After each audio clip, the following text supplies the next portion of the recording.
పార్లమెంట్లో ప్రవేశపెట్టిన కేంద్ర బడ్జెట్ రైతులకు పర్యాటక విద్యా వైద్య రంగాలకు ఎంతో మేలు చేకూరేలా ఉందని శాసనమండలి సభ్యులు సోము వీర్రాజు పేర్కొన్నారు. ఖనిజాల వెలికితీత వినియోగాన్ని ప్రోత్సహించే దిశగా రేర్ ఎర్త్ క్యారిడార్లో ఆంధ్రప్రదేశ్ను కీలక భాగస్వామిగా ఎంపిక చేయడం పట్ల రాష్ట్రం మరింత అభివృద్ధి సాధించేందుకు దోహదపడుతుందన్నారు.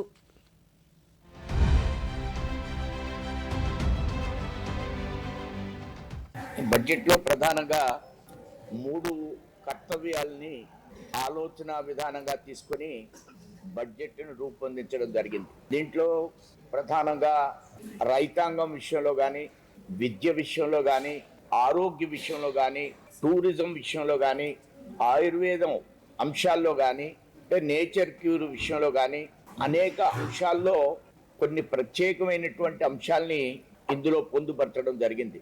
ప్రధానంగా ఎంప్లాయ్మెంట్ జనరేషన్కి సంబంధించి ఎంఎస్ఎంఈలకి ఆర్థికంగా 10,000 కోట్ల రూపాయలు బెనిఫిట్ని ఈ బడ్జెట్లో ఇవ్వడం జరిగింది.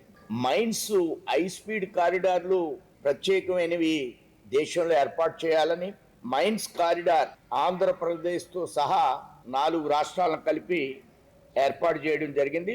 విద్యకి